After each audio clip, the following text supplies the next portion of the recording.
Three, two, one.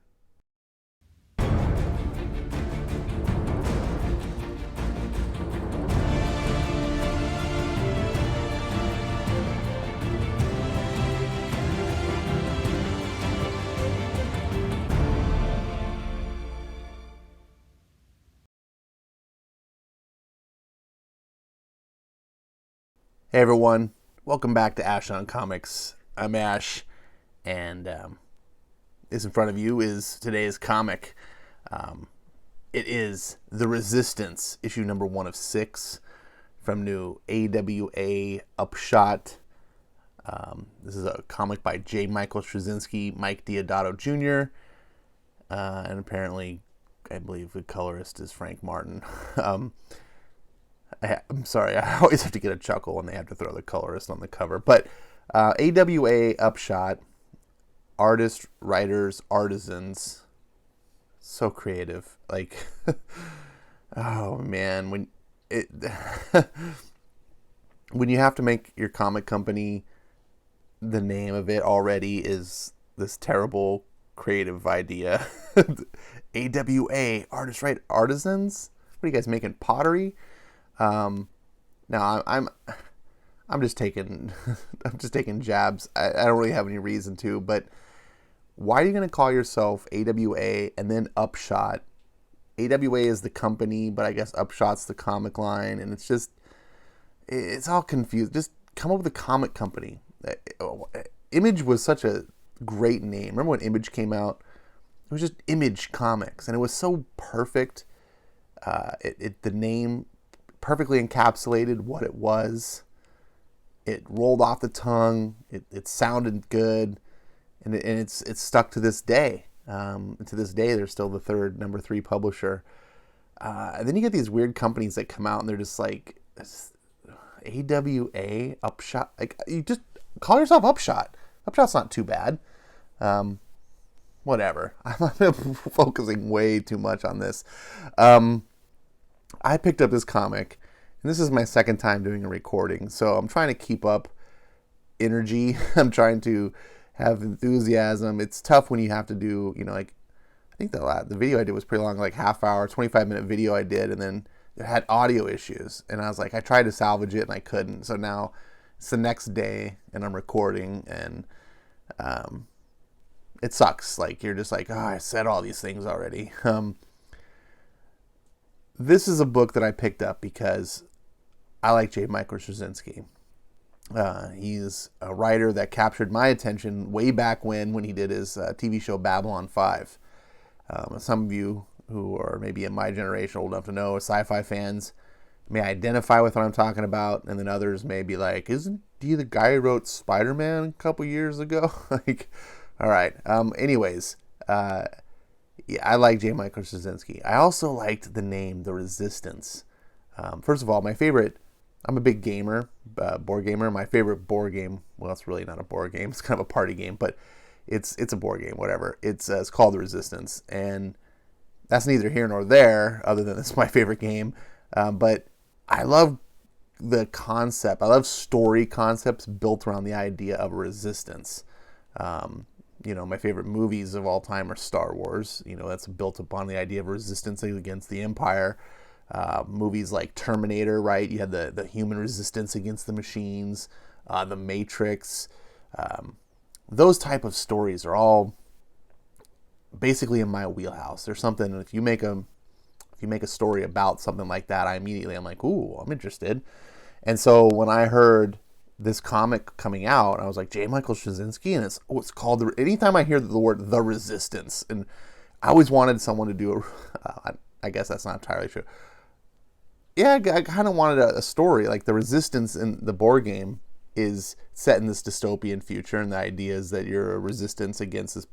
I was like, there's story material there. I've always I just want to see it. So I was like, oh man, it'd be so cool if someone did a comic about that. But this is a different kind of resistance. It's set in a global pandemic, and in this comic, there is no resistance. So it's kind of weird. But this book is a foundational book for AWA Upshot's new comic line.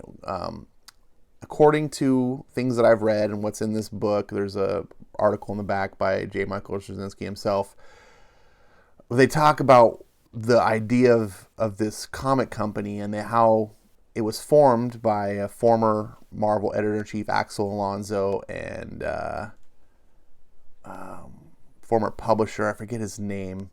It'll be in the back, I'll get to it. But these guys came together and they wanted to do a company, and they wanted to do a shared universe, like Marvel and DC, that the traditional things that superhero comics have been founded on, this idea of a shared universe.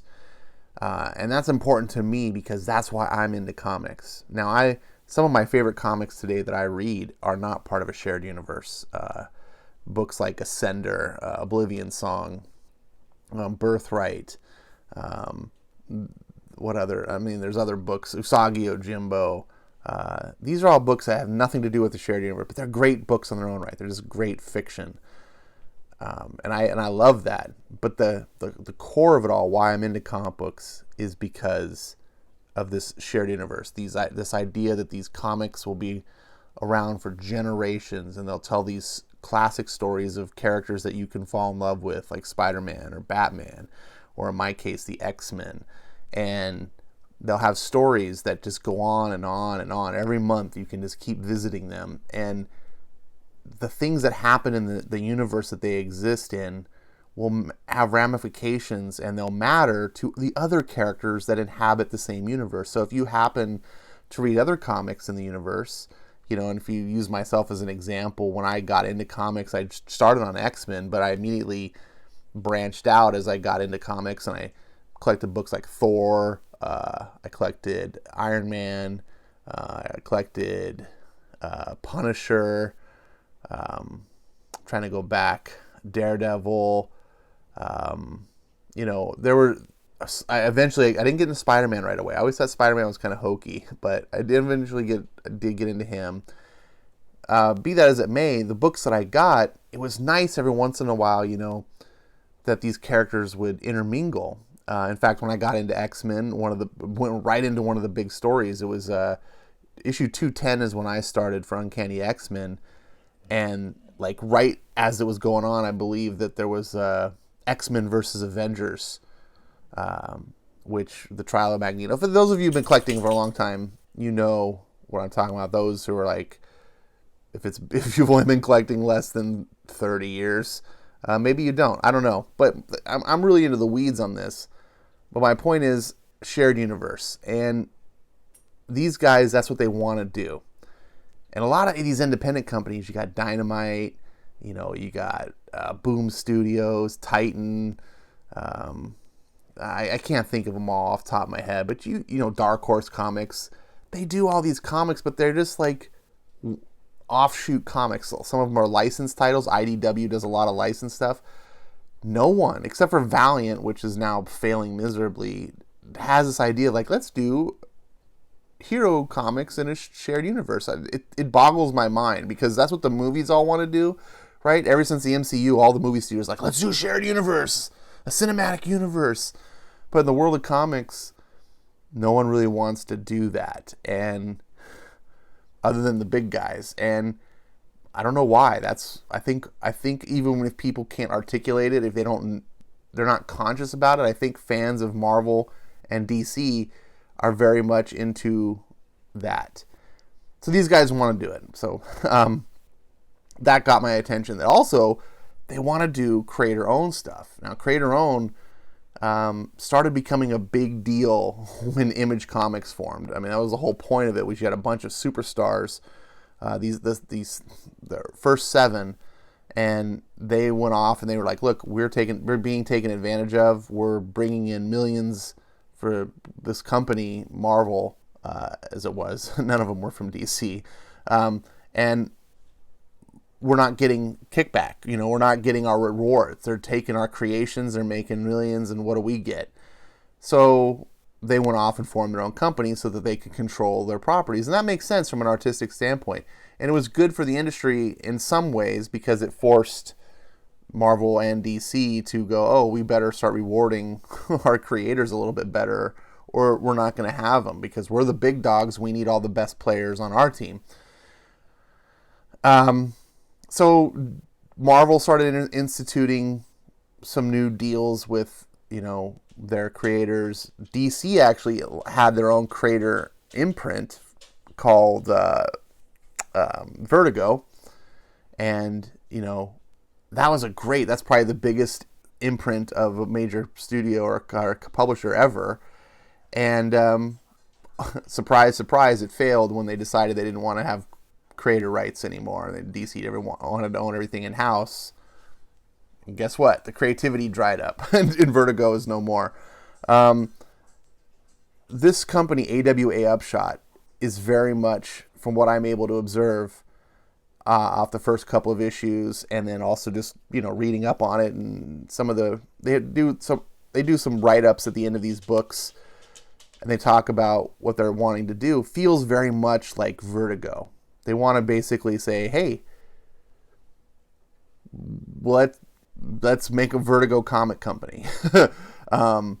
And I can kind of be down with that. The reason I say Vertigo is because Vertigo was known for two things. It was very mature content. None of this, comics code, for kids mentality. Vertigo was very much written for older teenagers and adults. It had profanity, nudity, adult themes, characters that weren't really necessarily always heroes. It explored the darker side of things. And this company seems to be wanting to do a similar thing. It's going to have characters with powers. It's going to have superheroes. But it's not going to be the classic wholesomeness of the way DC and to a lesser extent Marvel are. And that could be a good or a bad thing depending on your cup of tea. This book, getting back to where we should be, the Resistance, is the foundation. It's the building block that this universe is going to be built on. It's the epicenter. It's the origin of why everything happens. So here's the creative teams. Here's everyone involved. And here's how it starts. We got the Earth. No one knew why it happened, but everyone had theories.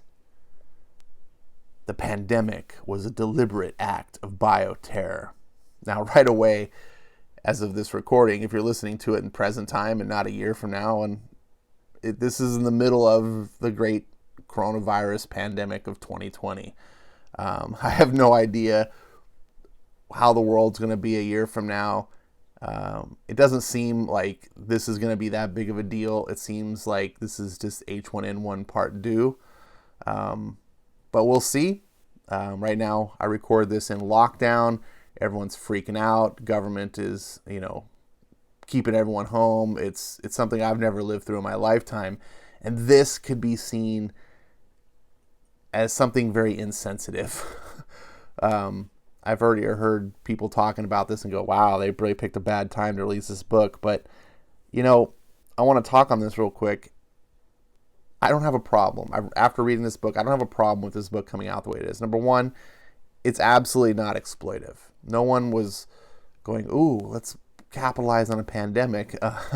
No one could have predicted what was going to happen. This book started back in 2018, the planning stages.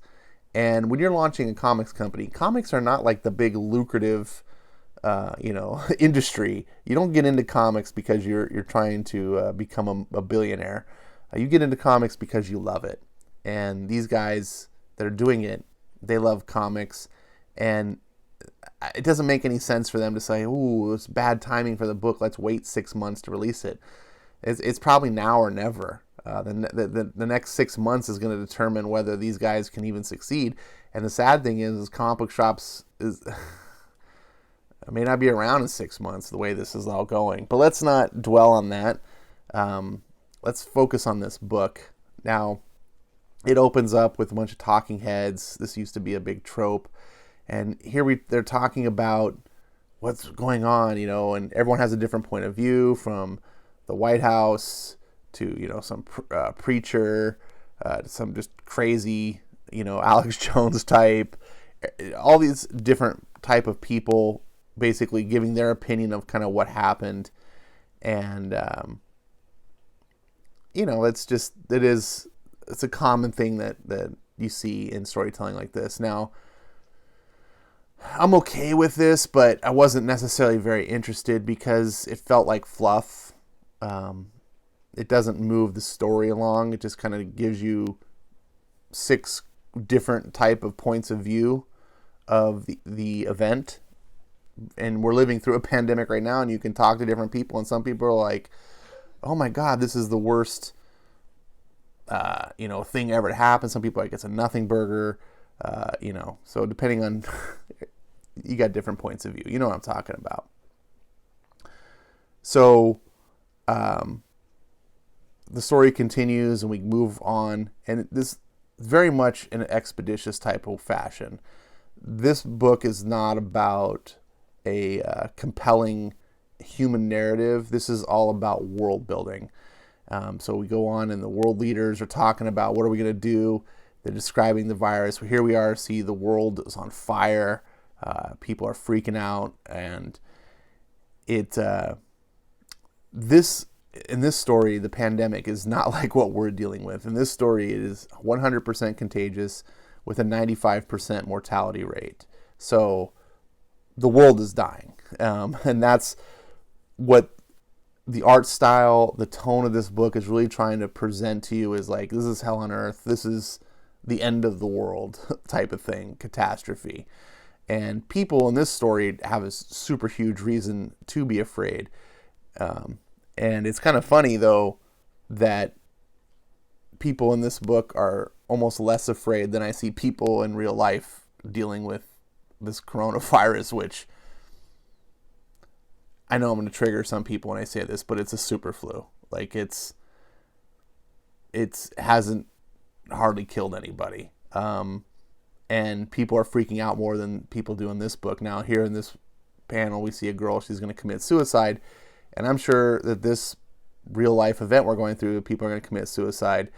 But in this next panel, we see this girl, she's dying.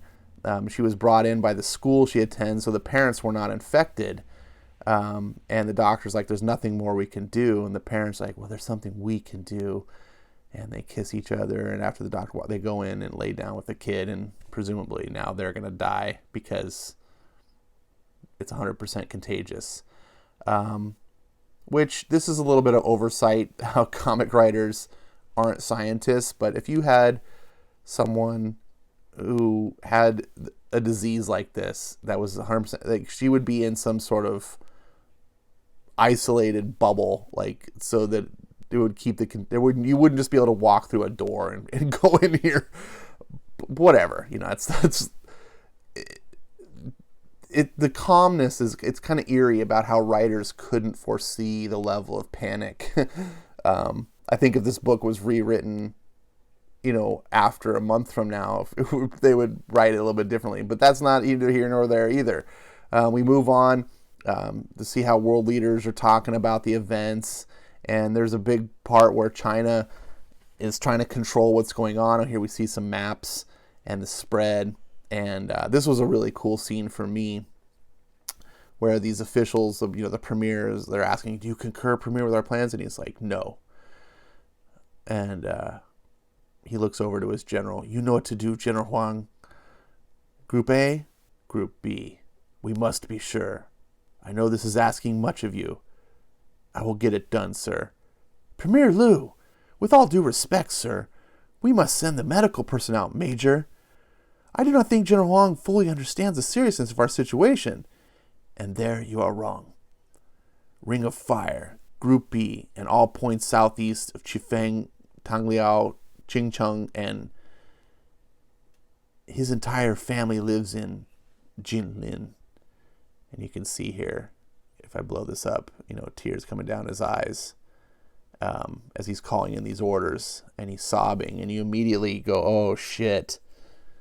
You turn the next page and it confirmed, and here's these nukes firing off, and then this woman, she's like, oh, our phone rings, and she's like, oh, husband, I didn't expect to hear from you, blah, blah, blah, what's going on? And he's like, I love you, Li Fan, I love you so much, I'm sorry, what is it, what's wrong?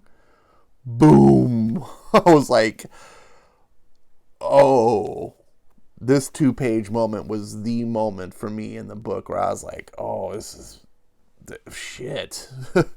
And then you get this next panel. The Ring of Fire failed. In less than a week, 10 million more died. So even after that, it was all for nothing. You're just like, damn. And there's riots in New York, Paris, Berlin, religious upheavals in Mecca, Jerusalem, and Vatican City, mass suicides in Sao Paulo, Tokyo, Miami, and London, the total collapse of social order in Moscow, Reykjavik, and Mumbai. And everywhere the air is heavy with prayers and supplications, rage and repentance, and pleas for divine intervention. We have learned our lesson and we will do better. We will cease our vanity and embrace our brothers and sisters in all their forms and features and love war no more. Just spare us in this darkest hour. Spare us. People are pleading. The world is going to hell and everyone's dying. This is an extinction event.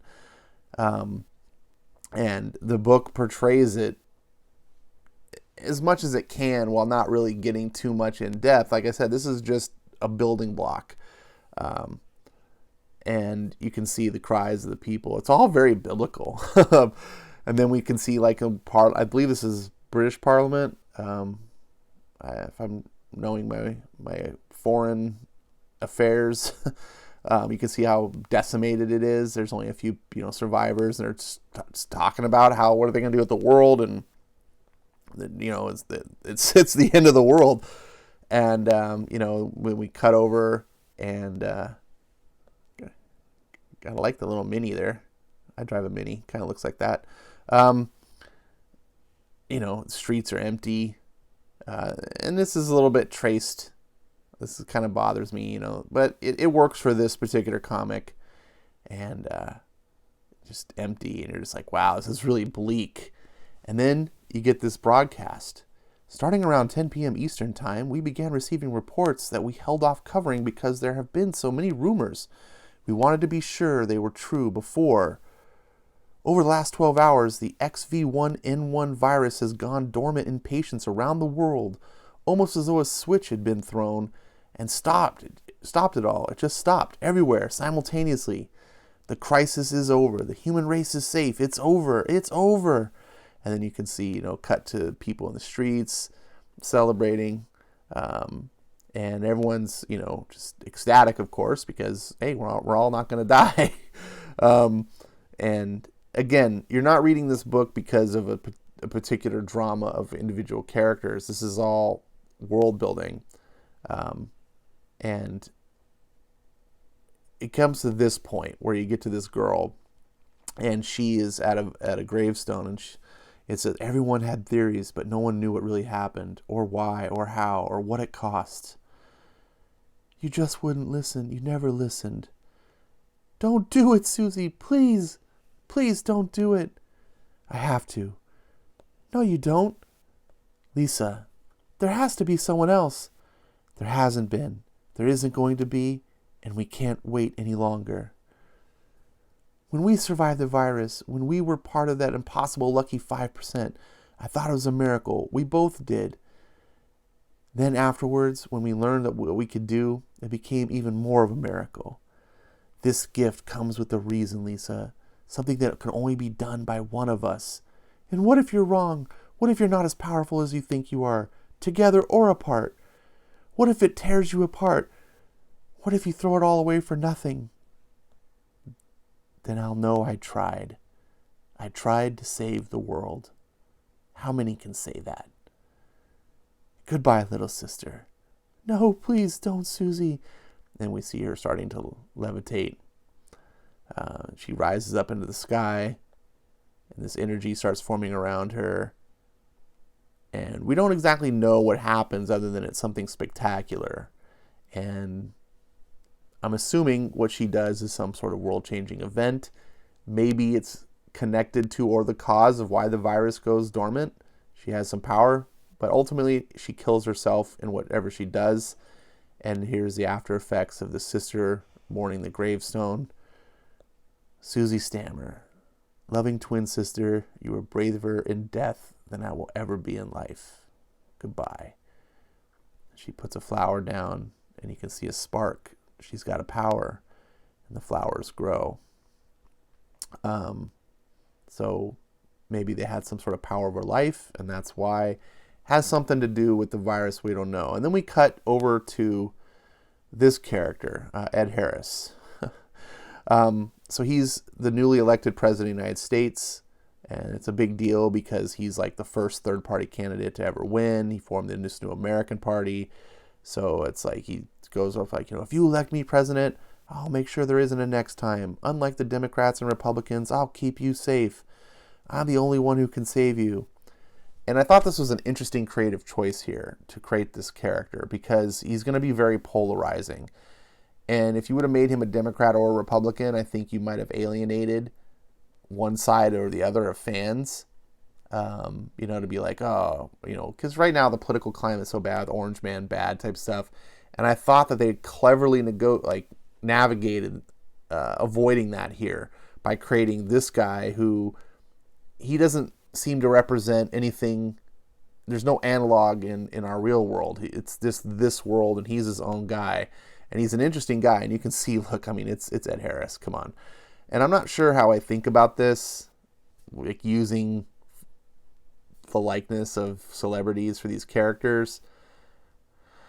I guess it helps me imagine this, be like, oh, this would be cool if this is a movie, and I think it would be potentially cool. There's 5 more issues to go of story, but in this particular issue, there is no real story. It's all set up. And we find out that at the beginning of this book, they talked about how the disease, the virus, whatever, came out of New Mexico. That's just where the origin was. And it didn't seem to matter at that time, but you get to the end of the book, and we see the president and his advisor talking, and they're just like, what was found that day in the New Mexico desert? The threat came out of the sky, not from across the border. So it's like, oh, alien origin virus. Dun, dun, dun. So that's kind of the reveal. These two characters end up being at odds. He can't go with what this president wants to do. The president's very draconian, wants to lock down and seize power. This other guy, he's like, no, we can't do that. So they end up parting ways. And it's an interesting kind of dialogue that goes between them, and it's like, oh, good day, Mr. President. Be well, Jeff. And this guy, tenders his resignation. He leaves. The next thing, he's walking out. He's going to the car, and he's like, where is everybody? Boom. And he gets abducted by these super soldier guys. And he's like, whoa, bag over his head, gone. And, he's ushered away quickly in the car. Boom. And I'm just like, oh, what the hell? And then there's this girl. She's looking out the window. She's looks like a maid, house cleaner, whatever you want to call them.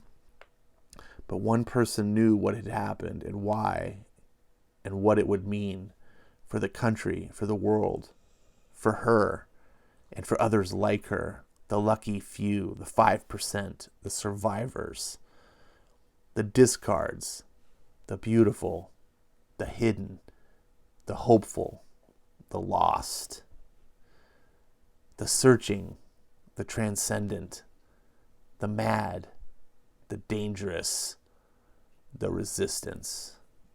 To be continued. And then it cuts at the end. There's that afterword by J. Michael Straczynski. Here he is. This is what he looks like. And this is actually very interesting. If you get the book, you can read it. You can pause your screen here if you want to read it on your screen. I enjoyed this. It helped me kind of get a sense of what is going on in their heads about this book, and it helped me appreciate what they're doing. I'm going to continue getting this book because I think this is going to tell me whether I want to invest in AWA. This is going to be kind of the telling back in like the 90s when Valiant launched. Did I want to get into Valiant? Did I not? And back in the 90s, I didn't get into Valiant. I didn't have anything against him. I heard great things and I believed that it was great. But I was a big Marvel fanboy and I was already buying my fair share of Marvel books. And then Image had just kind of come out and I was already buying all these Image books and I just couldn't also get into Valiant too. That was the deal. But today, the climate's different. Today, Marvel and DC are doing their damnedest to make me not want to buy their books. So, you know, and in today's Valiant, man, Valiant used to be so good, 2012 to 2017, and now Valiant is like, nope, don't buy my book. Don't buy our books. We are intent on shitting on them, intent on just burning this company to the ground. So I'm like, okay. And, you know, Axel Alonso, if you would have told me a year ago, hey, Axel Alonso is going to launch a company, and I'd have been like, whatever. But it's got me interested. So hopefully this video was informative to you. If you're interested in the Resistance, I know it's probably a little dry. It wasn't really covering necessarily some interesting material. It's really more about me giving you the information of what this book is about, what this company is about, what they're doing. I've done videos on the other 3 books. They're much, much shorter, just quick little reviews on what I thought about them. This particular book I liked. Like I said, I'm going to continue getting it. I would say for what it is, it's a 4-star book, but understand what it is. It's a world-building book. This isn't like, ooh, this, you know, maybe it'll turn into that. Maybe we'll get into some characters, but this is all foundational world building. So if you're down for that and you want that, which I think is important, you're starting a brand new comic universe, then understand it. You've seen the art, you've seen the tone. I think you have everything that I could possibly tell you. Now you'll get to see the other videos to see what I thought about those individual books. And I appreciate you listening. And hopefully there's no audio issues this time. Thanks for watching. Put your comments down below. Like, subscribe, do all that business. And hope you're staying safe out there. And doing what you're doing, not panicking. And if you have elderly loved ones, you know, just stay away, because you can carry the virus and maybe not get as sick yourself, but you know, they might be compromised. So we'll get through this together. Read good comics. I'm Ash, and I'm out.